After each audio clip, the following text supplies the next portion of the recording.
Buntis ako. Inabot ko kay Uno ang pregnancy test kit na may 2 pulang guhit. Hindi niya ito tinanggap. Sa halip, tiningnan niya lang ako ng nakakainsulto. Anong tingin mo sa akin, tanga? Uno, di. Paano ako makakasiguro na ako nga ang ama ng pinagbubuntis mo? Malungkot akong nagtungo ng ulo. Paano ko nga ba siya paniniwalain na siya ang ama nito? Ikaw ang first ko. But that doesn't mean I'm the only guy who fucks you. Inosente akong nag-angat ng paningin para makita ang reaksyon niya. Madilim ang mukha niya at kahit ang mga mata niya, matalim kung tumitig sa akin. Umalis ka na, isa. Darating ang girlfriend ko at ayaw kong abutan ka niya rito. Humarap siya sa maliit na bar countertop sa loob ng silid niya at nagsali ng mamahaling alak sa baso. Uno. Damn it. Napasinghap ako sa gulat ng malakas niyang ibato ang hawak niyang baso sa pader na nasa likuran ko. Hindi mo ba ako narinig? Gwen and I just got back together. Ayaw kong magkasira ulit kami ng dahil lang sa iyo. Nangilid ang mga luha sa pisngi ko dahil sa mga salitang pinakawalan niya. Kung wala kang balak panagutan ako, sana hindi mo na lang ako ginalaw. Malay ko bang bibigay ka agad? Easy to get mo. And how old are you again? 18. Damn it. Ang bata mo pa pero nagawa mo nang magpagamit sa akin. Bakit? Dahil mayaman ako. Dahil mahal kita. Pinagtawanan niya ako sa sinabi ko. Mahal? Hindi mo alam ang salitang pagmamahal. May gatas ka pa sa labi, fuck shit. Kung sa tingin mo, bata pa ako, sana hindi mo ako dinala sa kwarto mo at pinabuka ka. Natigilan siya. Nakita ko kung paanong tumigas ang mukha niya. Get out, isa. While I'm still being nice to you. Hinaplos ko ang tiyan ko na hindi pa rin halata sa unang 3 linggo nito. Paano ang bata? Hindi ko kayang buhayin ito ng mag-isa. Abort it, see. Hindi ako makapaniwala sa mga narinig. Kahit sabihin pang hindi niya ako minahal na panakip butas lang ako para sa kanya, anak niya pa rin itong dinadala ko. Don't care about that thing inside you. Buhayin mo iyan o ipalaglag mo, wala akong pakialam. Just get out of Eva life. Lalong bumuhos ang masaganang luha sa pisngi ko. Nasasaktan ako para sa batang ito. Nasa loob pa siya ng tiyan ko pero isinusuka na siya ng sarili niyang ama. Pinili kong tumalikod at iwan si Uno. Tinalikuran ko ang lalaking pinagkalooban ko ng puso't katawan ko na nagresulta sa isang biyaya. Hindi ko ipalalaglag ang batang ito. Kahit gumapang pa ako sa lupa, gagawin ko ang lahat upang mabuhay. Siya at mapalaki ng maayos. Pagbukas ko ng pintuan, natigilan ako nang bumungad sa akin ang galit na mukha ni Gwen. Ang girlfriend ni Sir Uno. Ma'am Gwen? Naniningkit ang mga mata niyang. Nakatingin sa akin. Malandi ka. Halos matumba ako sa sahig nang bigyan niya ako ng malakas na sampal sa pisngi. Hindi pa siya nakontento dahil hinilan niya ang buhok ko at pinagsasampal ulit ako. Anak ka lang ng katulong pero napakalandi mo. Sinabunutan niya ako sa buhok at kinalagkad papunta sa hagdan. Nagmamakaawa ako sa kanya na itigil niya ang ginagawa dahil buntis ako, pero lalo lang siyang nagalit. Lumayas ka rito. Mang-aagaw.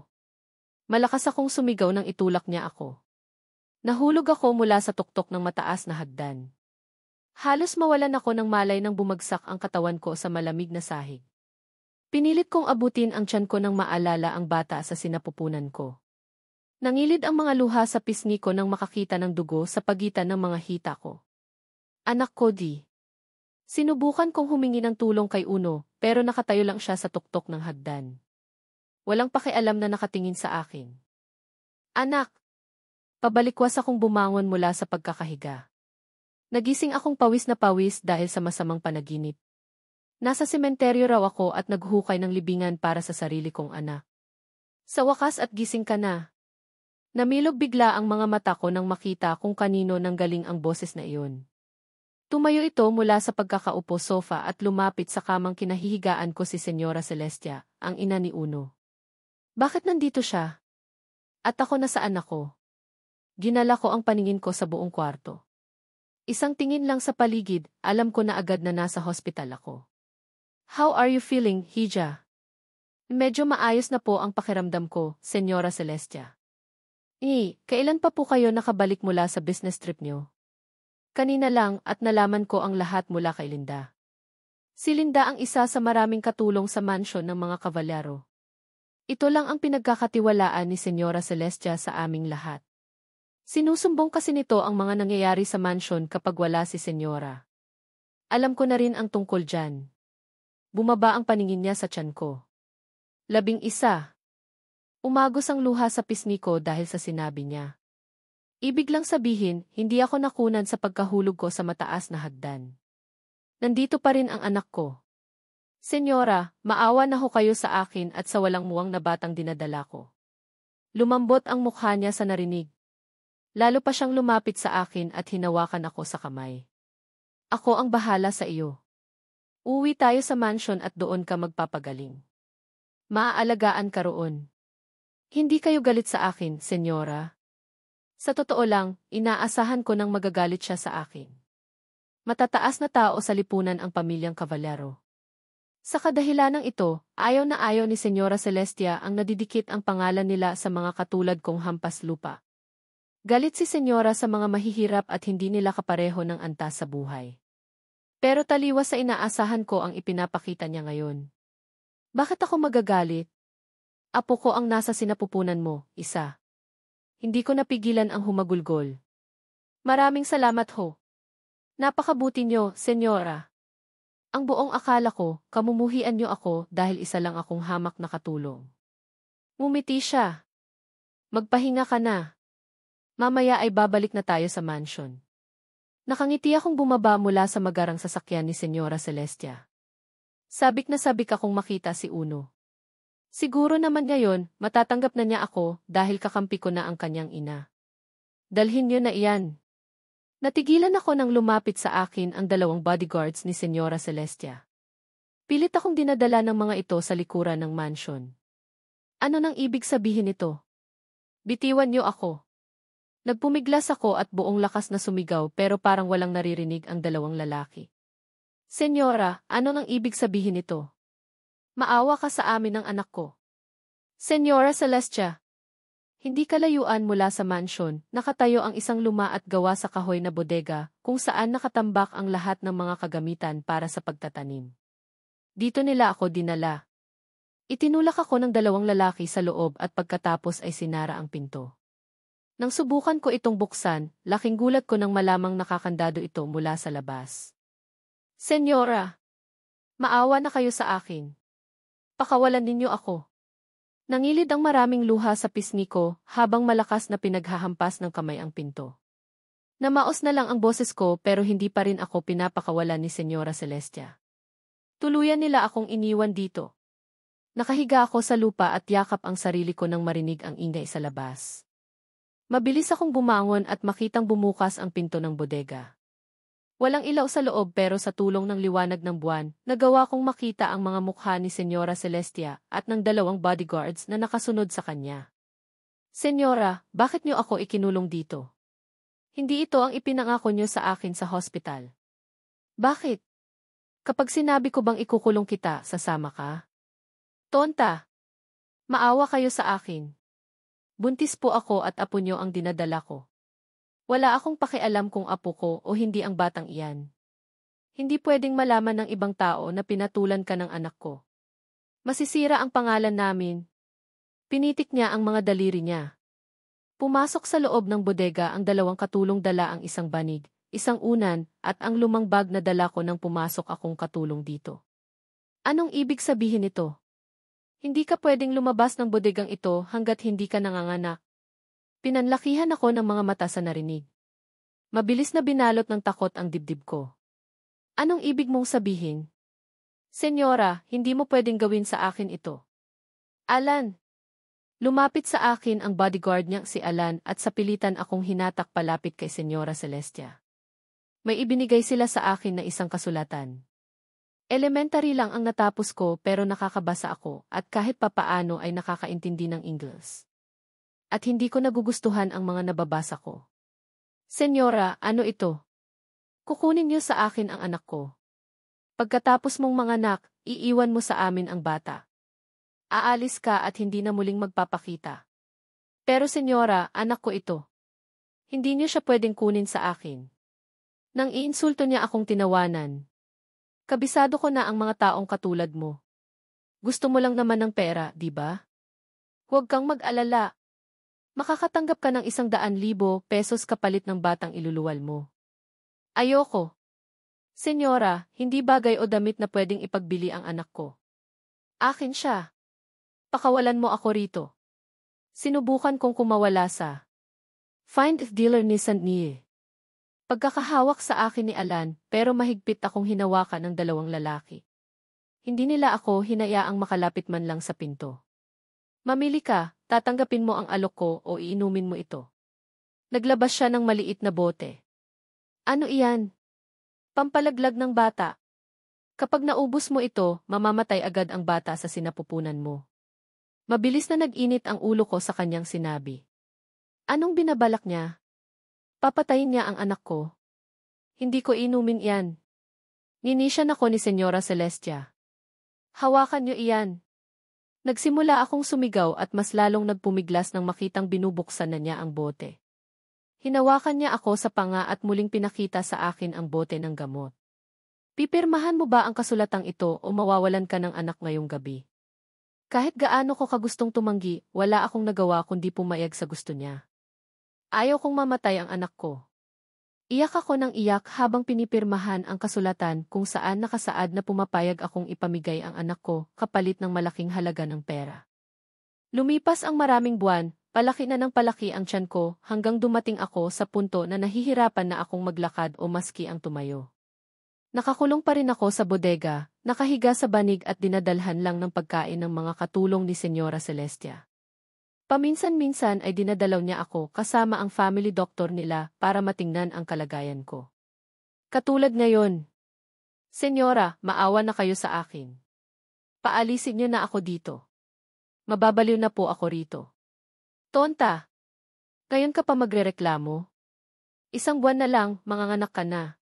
Hindi po ako magsusumbong sa mga pulis. Hayaan niyo lang akong makaalis kasama ang anak ko. Maawa na kayo, senyora. Umiiyak na ako sa puntong ito, nakaluhod sa lupa at nagmamakaawa sa kanya. Pero para siyang walang naririnig. Parang hangin lang ang pagmamakaawa ko sa kanya. Kahit magsumbong ka pa sa mga pulis, sinong maniniwala sa iyo? Kumpara sa akin na kilala sa lipunan, sino ang maniniwala sa isang katulong lang? Mariin akong pumikit pagkatapos ng mga narinig.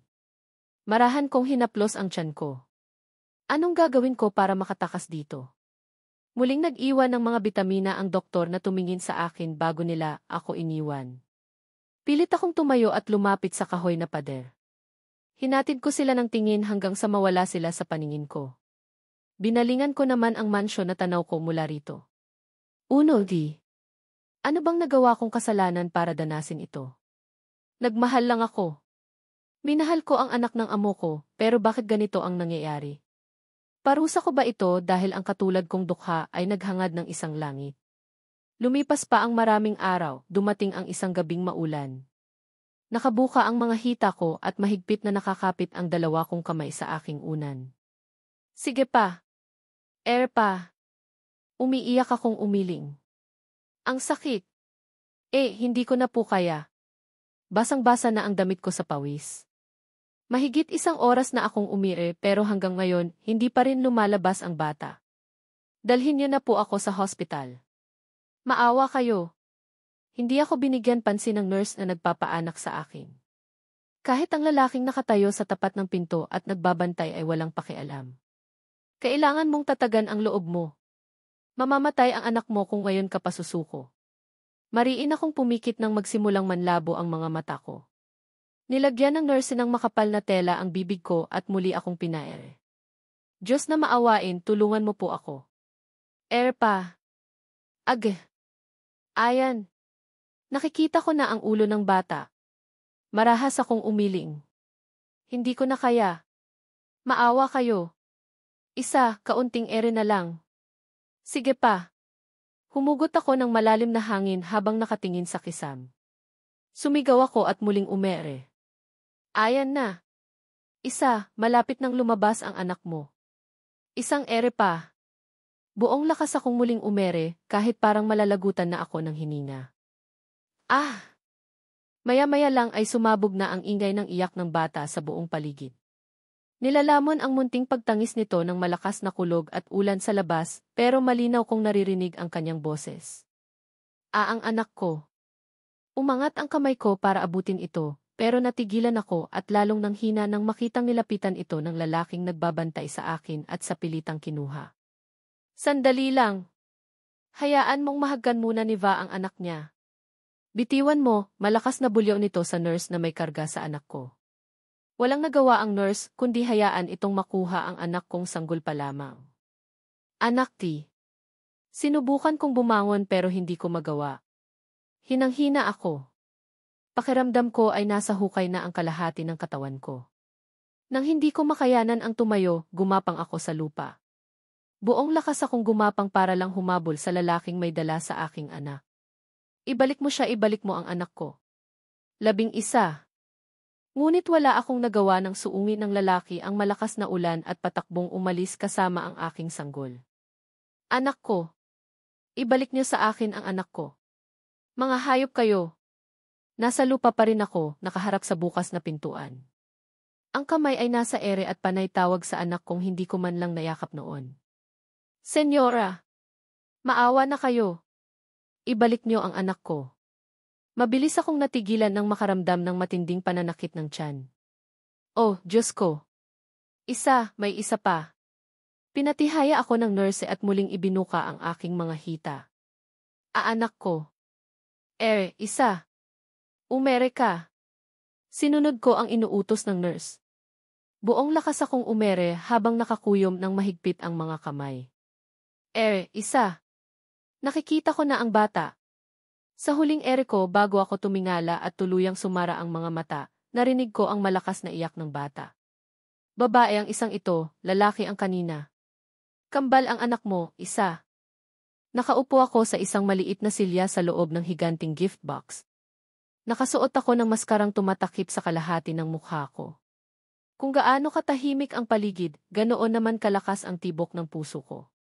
Pakiramdam ko ay para itong sasabog sa sobrang kaba na nararamdaman ko. This is our surprise for you, bro. Parang pinaagang bachelor's party. I'm sure you'll like it. Naghiyawan ang mga lalaki sa labas ng kahon kasunod ng sinabi ng ihi. Lalo akong kinabahan. Kung hindi nga lang malamig dito, paniguradong pagpapawisan ako ng malapot. Make sure of that. Natigilan ako sa narinig. Imagination ko lang ba o parang pamilyar sa akin ang boses na iyon? Habang nagsasalita ang ihi, kabado akong sumilip sa maliit na butas ng kahon. Hinanap ko ang lalaking nakasuot ng all-black bow tie tuxedo, ang lalaking may birthday at siyang sasayawan ko. But he was too shocked to gasp or even react when he saw the man sitting on chair in the center of the room. Diyos ko! Totoo ba ito o nananaginip lang ako? Baka naman dahil sa dilim ng paligid kaya umaandar ng husto ang imahinasyon ko. Hindi ito pwede. Ang lalaking matagal kong sinumpa at pinagtaguan nandito ngayon. Si Uno. Halos mapatalon ako sa gulat nang biglang umalinggaw sa buong paligid ang maharot na tugtog mula sa malalaking speaker. Anong gagawin ko? Kabado akong napahawak sa dibdib ko. Hindi pwedeng malaman ni Uno na ako ito. Malaking problema kapag nadiskubre niya na ang babaeng stripper na sasayawan siya ngayon gabi ay ang ina ng anak niya. Unti-unti bumukas ang malaking gift box. Shit! I have no choice. Bago pa ako tuluyang lumantad sa lahat, inayos ko ang maskarang suot ko at pumwesto. Bumagsak sa sahig ang nasirang kahon. Sinalubong ako ng pumutok na konfeti at makakapal na usok na gumagapang ngayon sa sahig. Mariin akong pumikit bago sinabayan ng katawan ko ang maharot na tugtugin. Nilamon ng malakas na hiyawan at pito ng mga lalaki ang buong paligid. Tila nahayok sa katawan ko ang mga ito at lalong naghiyawan. Natigilan pa sila ng lalo kong pag-igihan ang paggiling. Tutok na tutok ang paningin nila sa akin at halos lumuwa ang mga mata nila sa katawan kong natatabunan lang ng see-through bathrobe. Kapirasong underwear lang din ang suot ko sa loob. Idagdag pang pornstar ang katawan na mayroon ako. Iniwas ko mula sa kanila ang paningin ko at mas lalong pinag-igihan ang pagsasayaw. Nakita kong natigilan sa pag-inom ng alak si Uno sa sandaling nagtama ang mga mata namin. Oh, shit! Nakilala niya kaya ako? Kung kanina ay nakadikwatro at tila walang gana si Uno, ngayon ay umagos na siya ng pagkakaupo. Huminga ako ng malalim at ginawa ang kailangan kong gawin. Lalo kong hinarutan ang paggiling habang papalapit ako sa kanya. Kumembot ako sa harap niya at inikutan ang silya niya bago kumandong paharap sa kanya. Napuno uli ng malakas na sigawan ang apat na sulok ng silid. I tried to smile at him. Hindi ko na kasi makayanan ang mga titig niyang parang tumatago sa maskarang suot ko. And then he grabbed me by the waist and pulled me closer to him. Shit! Para akong napapaso sa mga hawak niya. He grinned at me. You look familiar. Namilog bigla ang mga mata ko. Sa kabila ng ingay ng sigawan at malakas na tugtog, nagawa kong marinig ng malinaw ang sinabi niya. S didn't answer. Takot na takot akong baka makilala niya ang boses ko. Tumaas ang kamay niya at sinubukang tanggalin ang suot kong maskara. Doon na ako tumayo at pasimpleng dumistansya sa kanya. Hindi niya ako nilubayan ng tingin. Sinundan niya ang bawat galaw at kilos ko hanggang sa tuluyan kong hubarin ang suot kong see-through bathrobe sa harap nila. Hinagis ko iyon. Natigilan pa ako nang saluhin niya ito gamit ng isang kamay. I gulped nervously. Bumalik na ako sa loob ng kahon matapos ang ilan pang minutong pagsasayaw. Bago ito tuluyang sumara, nakita ko ang pagsilay ng ngiti sa mga labi ni Uno habang nakatingin sa akin. Mami Madonna, sige na ho. Kailangan ko na talagang umalis, pakiusap ko sa manager ng club na pinagtatrabahuhan ko. Hindi kami pwedeng magkita ulit ni Uno. Hindi pa nga pwede. Ni-request ka ng mismong may birthday. Gusto kanyang makausap pagkatapos ng party. Patay. Napakamot ako sa batok. Hindi pwedeng magpang-abot ang landas namin dito. Mami Madonna naman, alam niyo naman po ang ayaw at gusto ko, di ba? At saka, kayo lang ang nakakaalam sa tunay kong sitwasyon. Maawa na kayo sa akin, Mami. Umismid siya pero panay ang sulyap sa akin. Ilan sandali pa, bumubuntong hininga siyang tumango. O siya. Magdadahilan na lang ako mamaya. Sayang ang ekstrang kita. Dumukot siya ng ilang libong piso mula sa cleavage niya at inabot sa akin. Nako, salamat, Mami. Naiintindihan mo talaga ang kalagayan ko. Mahigpit ko siyang yakap bago mabilis na lumabas ng gate ng rest house kung saan ginanap ang birthday celebration ni Uno. Kung alam ko lang na siya ang customer ko, kahit inalok ako ng milyon, hindi ko tatanggapin ang trabahong ito. Patakbo akong umalis doon at agad na naghanap ng taksing masasakyan. Manong, Disto Maria Hospital nga po. Nakahinga ako nang maluwag ng umandar palayo ang taxi. Hindi pa rin ako makapaniwala. Bakit sa dinami-dami ng lugar, dito pa kami muling nagkita ni Uno? Matagal ko na siyang ibinaon sa limot, maging ang nararamdaman ko para sa kanya ay nananahimik na. Pero ano na naman ito ngayon? Pinaglalaruan na naman ako ng tadhana? Ngayon pa na isang malaking pagsubok ang pinagdadaanan ko. Alicia, mabilis kong nilapitan ang kaibigan at kapitbahay kong bakla. Mabuti naman at nandito ka na. Saan ka na naman nanggaling? Sa pagsasaya ulit sa club? Hindi. May iba akong sinayawan ngayong gabi. Parang gulat na nagtakip siya ng bibig. 11 Diyos ko, ha? Nagpa-take home ka na, isa? Ano ka ba? Pinalo ko siya ng mahina sa braso. Hindi, no. Mayroon kasing nag-birthday tapos nag-hire sila ng dancer. Malaki ang offer kaya hindi ako nakahindi. Malaki? Magkano? 1,000,000. 20,000. Sapat ba iyong ganoong halaga para ibuyang mo sa harap ng mga lalaki iyang katawan mo? Malungkot akong nagtungo ng ulo. Alam mo naman na hanggang elementary lang ako, di ba? Walang disenteng trabaho ang gustong tumanggap sa akin, kaya kapalmukha akong nagsasayaw sa club para may maipakain ako sa anak ko. Nabahira ng awa ang mukha niya habang nakatingin sa akin. Hay! Na! Paiiyakin mo pa ako. Pumasok ka na sa loob. Kanina ka pa hinahanap ni Hart. Napangiti ako nang malapad nang banggitin niya ang pangalan ng anak ko. Mabilis akong nagsuot ng hospital gown at pumasok sa room ni Hart. Maluha-luha ako nang lapitan siya. May nakakabit na kung ano-ano machine sa patpatin niyang katawan. May nakalagay rin sa ilong niya para hindi siya mahirapang huminga. Anak, nandito na si Nainay. Kinuha ko ang kamay niya at hinalikan. Nagmulat siya ng mga mata at maagap na bumaling sa akin. Nainay ko. Opo, heart ko. Nandito na ako. Hinalikan ko siya sa noo habang walang palya sa pagpatak ang mga luha ko. Ito ang rason kung bakit nasisikmura kong maghubad sa harap ng mga lalaki ang anak ko. Para sa kanya, nakahanda akong kumapit sa patalim. Kung kailangan kong ibenta ang kaluluwa ko, nakahanda akong gawin. Matagal akong nakatitig sa mukha ng doktor na kumausap sa akin. Hindi ako makapaniwala sa lahat ng sinabi niya. Pero Dosi, ang akala ko po, normal lang ang sakit ng anak ko. Bakit na yon, sinasabi niyong pwede niyang ikamatay ito? Hisa, nagkamali ang huling doktor na nakausap niyo. Mabuti nga't nadala mo rito ang bata. Maagapan pa natin ang sakit niya. Hindi kumbinsidong umiling ako sa kanya. Hindi pa mamamatay ang anak ko, Doth. Bawiin niyo ang sinabi niyo. She will not die, pero kailangan niyang sumailalim sa bone marrow transplant. May rare blood disease ang anak mo, Hija. Kapag hindi ito naagapan, manganganib ang buhay niya. Wala sa sariling hinampas ko ng paulit-ulit ang dibdib ko nang mahirapan akong huminga. Ang dami ng pinagdaanan ng anak ko. Pagod na siya. Naaawang tiningnan ako ng doktor. Hindi ko alam kung anong sakit ang tinutukoy niya, pero wala akong balak mawalan uli ng anak. Dothi, iligtas niyo po ang anak ko. Nakahanda akong pasukin ang lahat ng klase ng trabaho. Kung gusto niyong ibigay ko ang sarili kong buhay, gagawin ko. Mabuhay lang ang anak ko.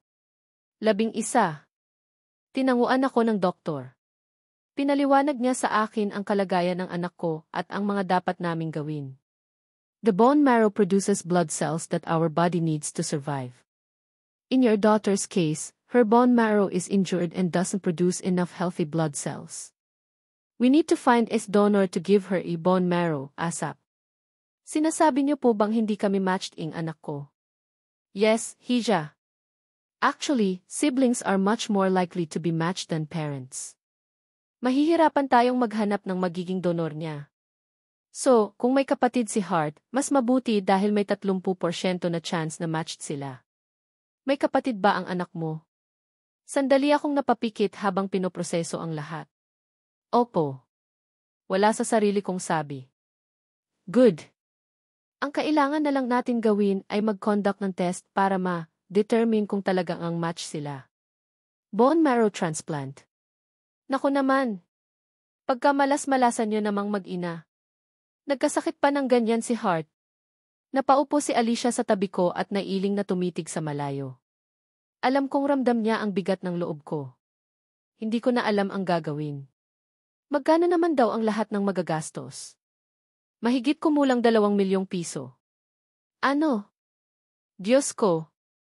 2 milyon? 2,000 nga, wala tayo.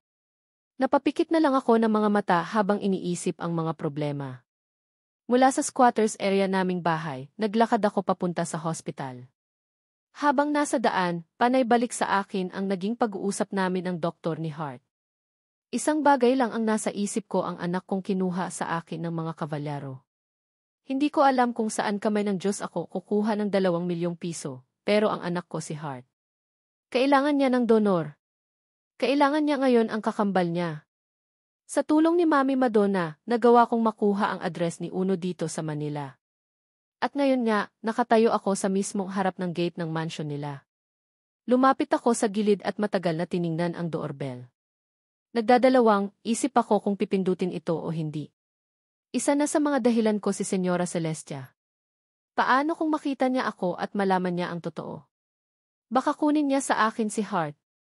Ikaw ba yung mag-a-apply na bagong katulong? Gulat akong napalingon sa boses na nagtanong. Ang nakangiting mukha ng isang babae ang bumungad sa akin. Sa palagay ko, nasa 30 anyos pa lang ito. Ilang beses akong tumango. Oo po. Mabuti naman at dumating ka na. Ako nga pala si Edna, tawagin mo na lang akong Ate Edna. Ako ang magtuturo sa iyo ng mga kailangan mong gawin dito. Ako naman po si Isa. Nice to meet you po, Edna. Agad akong tinuruan nito ng mga dapat at hindi ko dapat gawin. Kung ano lang ang pwede kong hawakan at ano ang hindi. At kung saan lang ako dapat tumuntong at kung saan hindi dapat maabot ng aking mga paa. O, alam mo na ang mga gagawin, ha? Bawal ka sa itaas. Dito ka lang maglilinis sa baba. Inikot ko ang paningin ko sa malaking sala. Kahit parang mansion sa sobrang laki ang bahay na ito, mukhang hindi naman ako mapapagod sa paglilinis dahil kumikintab na sa linis ang sahig at mga kagamitan sa loob. Bago mag-alas 6 ng umaga, dapat nakahanda na ang breakfast. Hindi umuuwi sa tanghali si Sir, kaya hindi na natin kailangan maghanda ng lunch para sa kanya. Sa gabi naman, madalas ay late na siya kung umuwi kaya, nakikinig ka ba? Mabilis kong binawi ang paningin ko mula sa pangalawang palapag at tumingin kay Ate Edna. Pasensya na kayo, ate. First time ko kasing makakita ng ganitong kalaking bahay. Parang palasyo. Tinanguan niya lang ako bago nagpatuloy sa pagsasalita. Ang totoo niyan, hinahanap ko ang anak ko. Kasama kaya siya ni Uno rito. Huwag kang mag-alala. Hindi mahirap ang trabaho rito dahil maliban kay Sir, wala na tayong ibang aasikasuhin. Ibig niyo pong sabihin, walang ibang kasama ang amo natin sa malaking bahay na ito. O wala po ba siyang pamilya? Umiling si Ate Edna. Kasama ni Sir iyong pasaway niyang anak. Si Alas. Malakas na kumabog ang dibdib ko sa narinig. Ang anak ko. Nandito ang anak ko. At Alas ang pangalan niya. Hindi ko alam kung paano malalapitan ang anak ko, kaya nang malaman kong naghahanap ng bagong katulong sina Uno, hindi ko na pinalagpas ang pagkakataon at agad na nag-apply. Ngayon ay halos maluha ako sa tuwa. Nasa iisang bubungan na kami ng anak ko. Wala pang asawa si Sir, pero ikakasal na siya sa susunod na buwan. Napatingin ako kay Ate Edna sa sinabi niya. Ikakasal na ho siya. Doon sa long-time girlfriend niya. Si Ma'am Gwen. Napalunok ako sa pangalang narinig. Isang nagbalik sa akin ang mga hindi magagandang alaala mula sa kahapon. Pero sa tingin ko, baka hindi rin matuloy ang kasal ng dalawang iyon. Paano niyo naman po nasabi? Kasi itong si Sir Uno, ilang araw nang may hinahanap na babae. Babae? Iyong stripper daw na kinuha sa birthday niya, gusto niyang mahanap. Ilang araw na mula nang magsimula akong magtrabaho bilang housemaid sa mansion ni Uno, pero hanggang ngayon, hindi ko pa rin ito nakikita dahil nasa business trip ito sa ibang bansa. Ilang araw na rin pero hanggang tanaw lang ako sa kwarto ng anak ko. Hindi siya madalas na lumabas ng kwarto at kung lumabas man, hindi ko pa rin matsyempuhan. Hindi ko siya malapitan o mahawakan man lang. Sabik na ako sa anak ko. Gusto ko siyang mayakap at mahalikan. 3 taon na rin mula nang maipanganak ko sila, pero hanggang ngayon, hindi ko man lang siya nakikita. Buwiset ka talagang bata ka. Natigilan ako sa ginagawang paglilinis. Nang marinig ang tila galit na boses na iyon. Mukhang si Kuring iyon, Ang yaya ng anak ko. Aray. You're hurting me. Let go. Sunod kong narinig ang boses ni Alas. Mabilis kong iniwan ang ginagawa ko at patakbong pumunta sa garden kung saan nanggagaling ang mga boses nila. Masasaktan ka talaga sa akin. Puno na ako sa iyo. Anong ginagawa mo sa bata? Mabilis ko silang nilapitan at mahigpit kong hinawakan ang braso ni Kuring para itulak siya palayo. Iyang batang iyan Bigla ba naman akong sinampal? That's because you were sleeping. Binabayaran ka ni Daddy to take care of me pero tulog ka ng tulog. Buwiset ka talagang bata ka. Kaya walang nagtatagal sa iyo dahil dyan sa ugali mo. Pati ang daddy mo, hindi ka mahal. Magkukwit na ako. Kuring, sumusobra ka na. Sumingit ako sa pagitan nila. Bakit ganito siya kung magsalita sa anak ko? Then quit. Don't even like you, sagot ni Alas. Malakas na tinapon ni Kuring ang laruan ni Alas at padabog na nagmart sa palayo. Mabilis ko naman sinipat ang braso ng anak ko. Hindi ka ba nasaktan? Ito. Masakit ba? Hinipan ko ang namumulang bahagi ng braso nito. Who are you? Napangiti ako nang makitang nakatingin siya sa mukha ko. He's wearing a big dorky eyeglasses. At ang gwapo-gwapo niya. Is the baby is so handsome. Mabilis akong natigilan ng maalala ang sitwasyon ko. I'm your new housemaid. New housemaid? Kailan pa? Last week lang. Sinuklay ko ang buhok niya gamit ang mga daliri ko. Lelvi, are you crying? Mabilis kong pinahid ang luha ko. Wey, wala. Wala lang. Ang gwapo-gwapo mo kasi. Nakakatuwa ka. Napangiti siya sa sinabi ko. Alas, pwede ba kitang yakapin? Ha? Bakit mo ako yayakapin? Katulong ka lang, di ba? Natawa ako sa narinig. Napakadaldal ng anak ko. Prangka rin kung magsalita. Malayong-malayo sila ng kakambal niyang si Hart na tahimik at mahiyain. I'll go back to my room na. Bigla siyang tumakbo palayo, kaya naiwan akong nakasunod ang tingin sa kanya. Hindi pa siya nakalalayo, bigla siyang tumigil at humarap sa akin. Kinawayan niya ako. Lalong bumuhos ang mga luha ko sa pisngi nang tuluyan siyang mawala sa paningin ko. Anak ko di. Lily's brows furrowed after hearing what Edna said. She quit. Oh, sir. I let out an annoying sigh and slumped down in my chair. What is it this time? 11. Nag-alangan pa siyang sabihin sa akin ang dahilan. Kasi po si Alas, sinampal daw itong si Kuring habang natutulog. Sinampal niya ang yaya niya. Napapikit si Edna nang magtaas ako ng boses. I stood up and stormed out of the private library of Earl Mansion. Hindi na talaga nagtanda ang batang iyon. Panglimang yaya na niya si Kuring ngayong buwan. Pabagsak kong binuksan ang pintuan ng kwarto niya. Nilapitan ko siya habang nakaupo siya sa dulo ng kama. Bakit ba napakatigas ng ulo mo? Ano pa bang kailangan kong gawin para magtino ka? Hindi ito sumagot. Nanatili itong tahimik at nakatingala lang sa akin. Talk to me, goddammit. Hanggang kailan ka ba magiging ganito? Ang tigas ng ulo mo. Nagsimula siyang umiyak. I hate you, Daddy. I hate you. Lalong nag-init ang ulo ko sa mga narinig. Lumuhod ako sa sahig at mahigpit siyang hinawakan sa magkabilang balikat. Kung hindi ka magtitino, ipapadala na lang kita sa lola mo sa probinsya. No. No. I don't want to array. Daddy, you're hurting me. You're hurting me. Bitiwan mo ang bata. Isang kamay ang biglang tumulak sa akin at mabilis na inilayo si Alas. Umiiyak ang anak ko nang yumakap sa mga binti ng babae. Inis akong tumayo. And who the hell are you? Elle's furious voice echoed inside the room. Mabilis akong nilapitan ni Edna at pinaliwanagan, Sir, siya ang bagong katulong. Anong ginagawa ng isang katulong at nang hihimasok dito? Sir Uno, si isa po ang tumayong yaya at nag-alaga kay Alas mula nang umalis sa trabaho si Kuring. Kasundo niya ang bata at napalapit na sa kanya ang anak niyo. Sa sandaling marinig ko ang pangalang binanggit ni Edna, hindi ko na inintindi ang iba pa niyang sinabi. Nakatutok na lang ngayon ang mga mata ko sa babaeng nakaluhod sa sahig at inaalo ang umiiyak kong anak.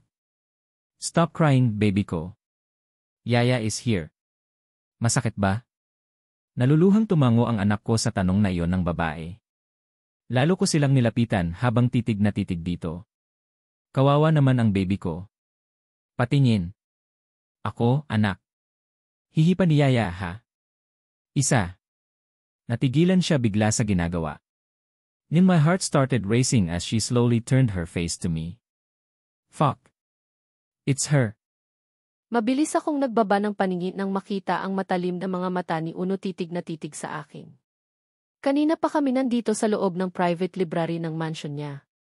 Hindi siya nagsasalita pero hindi niya rin ako pinapaalis. Namamawis na tuloy ang mga palad ko sa sobrang kaba dahil sa mga titig niya. I bit my lower lip and tried to open my mouth to say something, pero mabilis din akong natigilan nang tumikim siya. Buhay ka pa pala. Mariin akong lumunok. Para hindi ako hanapin ni Senyora Celestia noon, pinalabas ng nurse na namatay ako sa panganganak. Iyon ay para maiwasan na rin na malaman nila ang tungkol kay Hart. Tell me, where have you been all these years? Nag-angat ako ng paningin dahil sa tanong niya. Halos hindi na siya kumurap habang nakatingin sa akin ang matatalim niyang mga mata. Anong dapat kong sabihin? Natatakot akong malaman nila ang tungkol kay Hart. Paano kung kunin nila sa akin ang anak ko? May sakit siya ngayon. Hindi malayong gawin nila iyon dahil wala naman akong sapat na pera para sa pampagamot ng anak ko. Magsalita ka. Napapitlag ako nang magtaas siya ng boses. Nanginig agad ang katawan ko sa takot dahil sa nakikitang galit sa mukha niya. Muntik na akong mamatay pag sisinungaling ko. Natatakot ako na baka balikan nila ang nurse na tumulong sa akin. Nagsalubong ang mga kilay niya. Muntik. I saw your grave. Sigurado akong patay ka na. Mariin akong pumikit at nag-isip. Naramdaman ko ang pag-agos ng pawis mula sa noo ko. Hindi ako makapag-isip ng pwedeng idahilan. Uno, please, hayaan mo akong makasama ang anak ko. Pinili kong ibahin ang usapan. Hiling ko lang na sana ay hindi na niya ipagpilitang alamin kung bakit nagsinungaling ang nurse noon. Lalong nagsalubong ang mga kilay niya. You left him for years and now you come back and demand to be with Elvison. Uno, maawa ka na. May karapatan din ako sa anak natin. He's only in by son. He's also din by son. Sinong may sabi? Halos pandilatan niya ako ng mga mata dahil sa panggagalaiti. Wala kang karapatan sa anak ko matapos mo siyang abandonahin ng ilang taon. Mariin kong kinagat ang ibaba kong labi sa pagpipigil sa sarili. Bakit? Hindi niya ba alam ang ginawa sa akin ng ina niya? Kung paano sinira ni Senyora Celestia ang buhay ko? Napansin kong lumambot ang mukha niya nang makita ang pag-agos ng mga luha sa pisngi ko. He looked away as if he didn't want to see my tears. Leave. Natigilan ako bigla. Ano? Lumayas ka sa pamamahay ko. No, Lee. Wala sa sariling inilingan ko siya. You can't do this to me. I'm the mother of Alas. I have the right to him. Alam kong ako ang delikado sa ginagawa kong pagmamatigas, pero hindi ko nahahayaang kontrolin uli ng mga kavalyaro ang buhay ko. I suffered enough. Sapat na ang ilang taong nagkalayo kami ni Alas. Hindi ako papayag na hindi makasama ang anak ko. Okay, huminahon bigla ang tinig niya. He leaned back in his chair and calmly looked at me. Seryoso ka? First, tell me where you have been for the last 6 years. I'll decide after that. Matagal na minuto akong natahimik. Nang ibuka ko ang bibig ko, hindi ko na alam kung ano ang mga salitang lumabas. I got married. Matagal niya akong tinitigan. You got married. I nodded. Inis siyang ngumiti. You got married after leaving your newborn baby. Uno, please, hayaan mong makasama ko ang anak ko. Kahit kaunting oras lang. Matagal kaming nagkatitigan na parang nagsukatan ng tingin. Unti-unting dumilim ang mukha niya hanggang sa bumalik ang kaninang matatalim niyang mga mata. Okay, you can stay. Talaga? Pumapayag ka na? Malapad akong umiti. In one condition. Naglaho ang ngiti sa mga labi ko. Ano iyon? Titig na titig siya sa mga mata ko nang pakawalan niya ang mga salitang nagpatigil sa akin. Warmth in my bed, beating the woman. Matagal akong natigilan matapos ng mga sinabi niya. Napansin niya siguro ang paglukot ng mukha ko dahil sa kalituhan kaya muli siyang nagsalita. Gusto mong makasama ang anak mo. Gawin mo ang gusto ko. Kumuyom ng mahigpit ang mga kamay kong nakapatong sa kandungan ko. Pagkatapos niya akong buntisin at hindi pa nagutan noon, matapos sirain ni Senyora Celestia ang buhay ko, ngayon, gusto na naman niya akong gamitin. You're sick. Hindi mo ba narinig ang sinabi ko? I'm married. Which is exactly why I want you to do this. It's exciting, am I right? Gusto mo akong gawing parausan kahit alam mong kasal na ako. Lalong bumuhos ang mga luha sa pisngi ko. Hibang ka na kung inaakala mong papayag ako. Then you may leave. Bigla akong natigilan. Ano? 11 ayaw mong maging babae ko. Well then, you cannot stay. Hindi makapaniwalang tinitigan ko ang nakangiti niyang mukha. 3 taon pero wala pa rin siyang ipinagbago. Basura pa rin. Mamili ka, isa. Maging yaya ng anak ko sa umaga at maging babae ko sa gabi. O aalis ka ng pamamahay ko ngayon mismo. Alas, isa will be your new yaya starting today. Nakasunod ako sa likuran ni Uno habang papasok ito sa loob ng kwarto ng anak namin. Napangiti ako agad nang makitang gising na si Alas at abalang naglalaro sa ibabaw ng kama niya. Really? She's the new yaya. Tumingin ito sa akin at malapad na ngumiti. I waved my hand at him. Kinarga ito Uno at pinatayo sa harap nito. I need to go to work. I want you to behave, okay? One call from Edna and you'll be in the province with your Lola. But don't like her. Then behave. Tumayo na si Uno at bumaling naman sa akin. Give him everything he wants, except don't let him go outside. Do you understand? Agad akong tumango sa mga sinabi niya. Bago umalis ay matagal pa niya akong tinitigan. Hindi ko sinalubong ang mga tingin niya. I focus in the eyes on the ground. Kapag may problema, tawagan mo ako.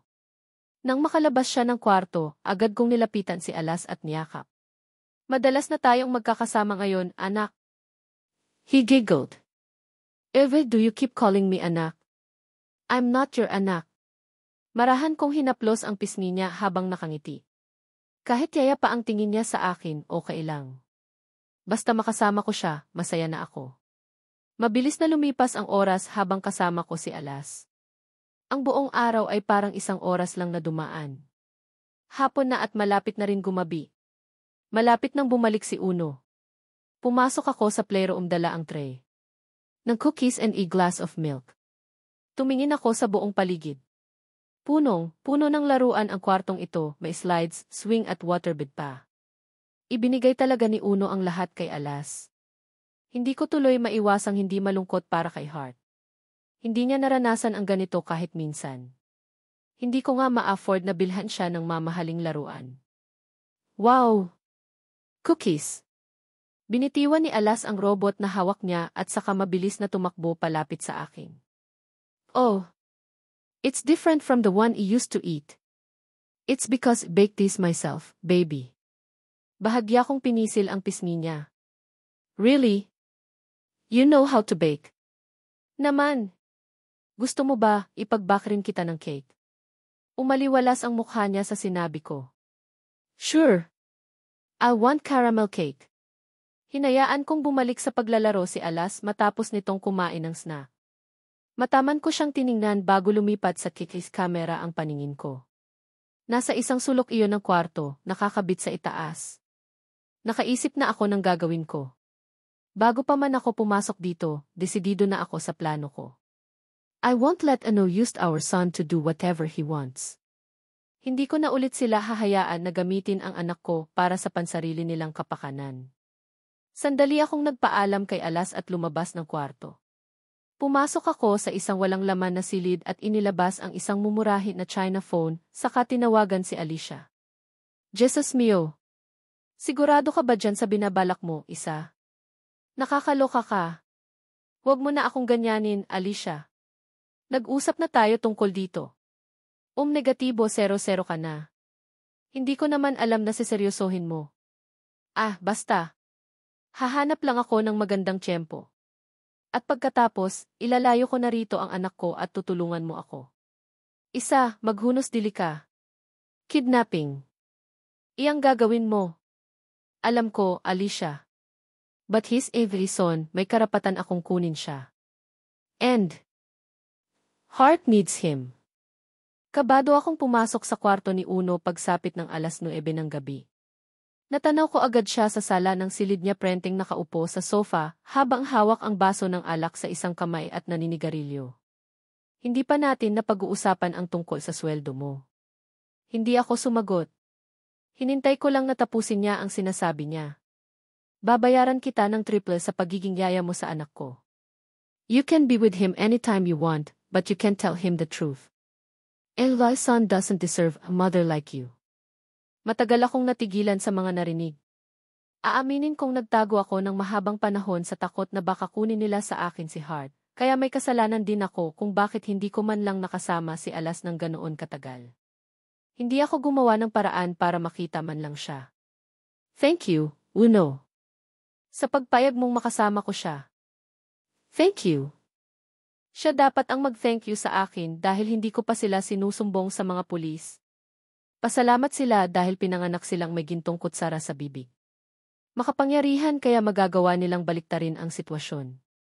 Nilapag niya ang basong hawak niya matapos patayin ang sigarilyo sa ashtray. Don't thank me. Dahil gagawin kong impyerno ang buhay mo dito. Pagsisisihan mo ang araw na bumalik ka matapos mo kaming iwan. Matapos ko silang iwan? Ano bang pinagsasabi niya? Siya ang may gustong umalis ako. Siya ang ayaw managot sa ginawa niya. He told me to abort our baby. Kaya bakit siya ganito magsalita ngayon? Ibubuka ko sana ang bibig ko pero. Natigilan ako nang itapon niya sa akin ang isang damit. Tumama iyon sa mukha ko. Wear that. Ang gusto ko, sa tuwing papasok ka sa kwarto ko sa gabi, suot mo na iyan. Sinipat ko ang damit na ibinigay niya. Natigilan ako nang makitang uniform iyon na pangkatulong pero masyadong sexy. Mahalay at parang kinulang sa tela. Bakit kailangan ko pang isuot ito? No questions allowed, isa. Tumayo siya at lumapit sa akin. Sa tangkad niya, kinailangan ko pang tumingala para salubungin ang mga mata niya. You will obey everything I say, understand? Nagtungo ako ng ulo at tumango. Strip. Mabilis akong nag-angat ng paningin sa narinig. Alam kong halata ang gulat sa mukha ko, pero seryoso pa rin siyang nakatingin sa akin. Wala akong nagawa kundi sumunod sa utos niyang demonyo siya. Makalipas lang ang ilang segundo, hubot-hubad na akong nakatayo sa harap niya. Kneel down, he commanded like a powerful king. I closed the eyes as hard as I could before kneeling down in front of him. Nang magmulat ako ng mga mata, I saw him unbuckling his belt. He grinned at me. Alam mo na ang gagawin mo. Sir Uno. Mabilis na tinakpan ni Uno ang bibig ko na muntikan nang isubo ang banana niya. Narinig namin ang mga sigaw sa labas. Sinabayan pa ito ng pagkalampag sa pinto. Edna, takang tanong ni Uno nang makilala ang boses nito. Mabilis niya akong itinayo at isinandal sa pinto. Ramdam ng likod ko ang lamig na hatid niyon.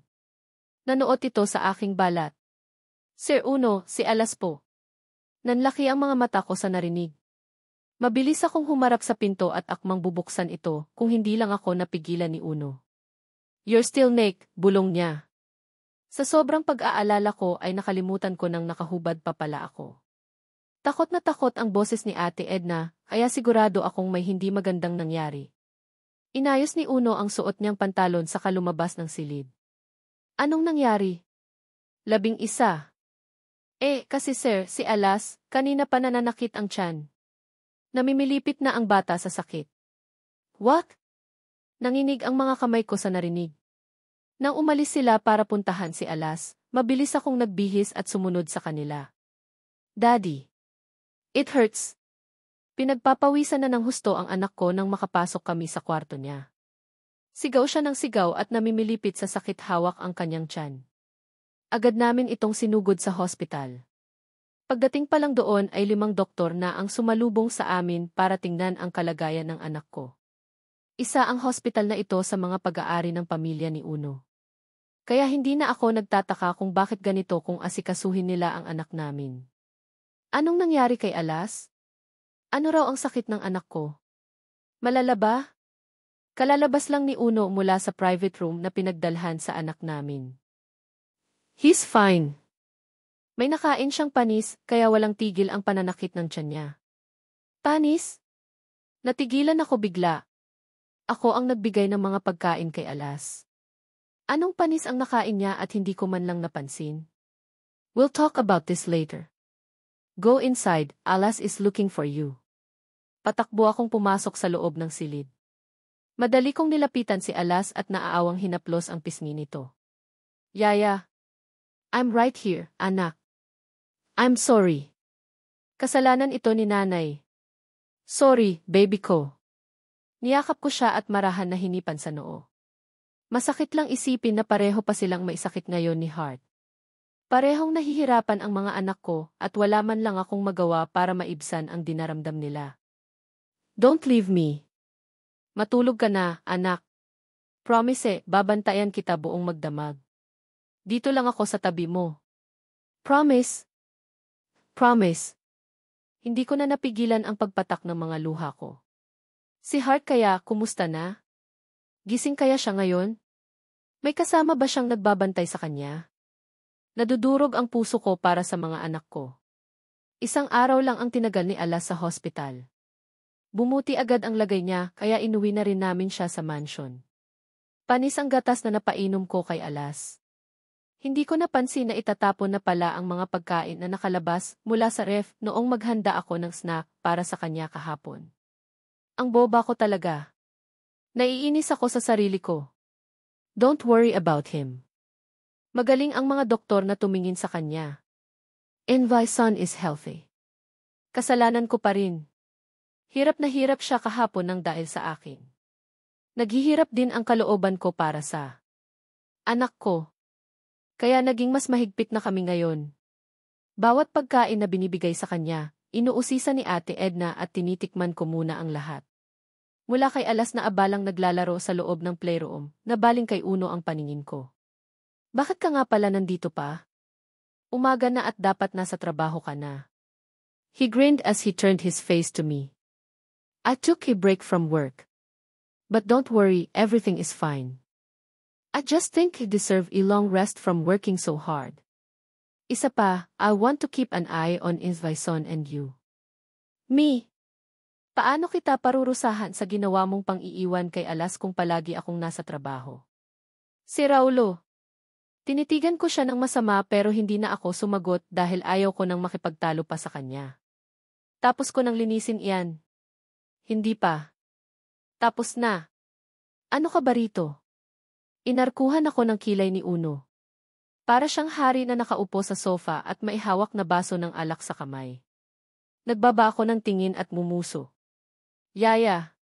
At ano ako? Boss. Ano pang hinihintay mo? Kagatlabing bumuntong hininga ako bago nagpatuloy sa paglilinis. Yaya ako, hindi katulong. Pero heto't naglilinis ako ng playroom na wala naman ni katiting na alikabok. Trip lang talagang ipalinis ni Uno. Once you're done, go to in my room. Nanlaki ang medyo singkit kong mga mata. Bakit naman ako pupunta sa kwarto mo? Dahil marumi ang kwarto ko. Walang kasama ang anak si Alas. Walang kasama si Alas. Son. Yup, Daddy. Tumigil sa paglalaro si Alas at lumingon sa kanya. I'm borrowing your yaya for a few hours. Is that okay? Sandaling nag-isip ang anak ko. Napangiti ako nang makita ang pag-iling niya. But want her here. As I don't have anyone to play with. Is they baby? I'm so proud of you, anak. How about I'll buy you some new and expensive toys? Biglang lumapad ang ngiti sa mukha ni Alas. Really? All right. Aba. Pinagpalit agad ako sa laruan lang. Inis kong tiningnan si Uno. Ninisian niya ako ng nakakaloko. Nang makapasok kami sa kwarto niya, agad ko siyang kinumpronta. Stop doing that. Doing what? Iyong ginawa mo kanina. Isipin mo na lang kung anong klaseng tao ang anak ko paglaki niya kapag sinanay mo siya sa ganoon. Walang masama sa ginawa ko. Mayroon, Uno. Malaki. Palibhasa, mayaman ka kaya hindi mo nakikita. Huwag mong sanain si Alas na bitiwan ang mga bagay na talagang kailangan niya para lang sa mga mamahaling bagay. You have the point, but there's no wrong in wanting to have expensive things. Mas malaki, mas pagsusumikapan niyang makuha. Paano kung mas maging importante na sa kanya ang pera at kayamanan kaysa sa mga totoong bagay na dapat na pinahahalagahan niya? Stop it. Huwag mong palakihing ganyan ang anak ko. Natigilan siya sandali at tumalim ang mga mata. You have no right to teach me how to raise Son. Tandaan mo, iniwan mo siya kaya wala kang karapatan sa kanya ngayon. Hindi ko napigilan ang lumunok sa mga sinabi niya. Pakiramdam ko, napahiya ako. Gusto ko na sana tumalikod mula sa kanya, pero hinawakan niya ang magkabila kong pisngi gamit ang mga kamay niya. I gazed up at him and saw his face softened. Nararamdaman ko ang marahang paghaplos ng hinlalaki niya sa pisngi ko. Mariin akong lumunok habang nakatingin sa mukha niya. Ang makakapal niyang kilay, mga mahahabang pilik mata, matangos na ilong at maninipis na labi. Ito ang mga katangian niyang bumihag sa akin noon papunta sa walang katapusang pagdurusa. Mabilis akong umiwas ng mukha. Tinalikuran ko siya pero mahigpit niya akong pinigilan sa kamay. Where do you think you're going? Uno, I have work to do, please, let me go. No. Ano ba? Pareho kaming natigilan sa biglang pagtunog ng cellphone ko. Mabilis ko itong dinukot mula sa bulsa ko nang maisip ko si Hart. Napasinghap ako nang agawin ni Uno mula sa kamay ko ang cellphone. Ali. Who's Ali? Si Alicia. Bakit kaya siya napatawag? May nangyari bang masama sa hospital? Mahabaging Ginoo. Huwag naman sana. Galit niyang tinitigan ang screen ng cellphone. Who the fuck is Ali? It says my husband he. Hindi ko alam kung anong pumasok sa isip ko at sinabi ko iyon, pero nawala na lang ako sa sarili. Mabilis kong inagaw mula sa kanya ang cellphone nang malingap siya. Don't answer it, see. His is my husband. Wala kang karapatan utusan akong huwag kausapin ang asawa ko. Inagaw niya ang cellphone at tinapon ito sa malayo. Uno. At my house is my rules. And as long as you're in my house, you're mine. Itinulak niya ako ng malakas sa kama. Padapa akong bumagsak. Mabilis akong natigilan nang bigla niyang pinunit ang palda ko at hinila pababa ang suot kong panty.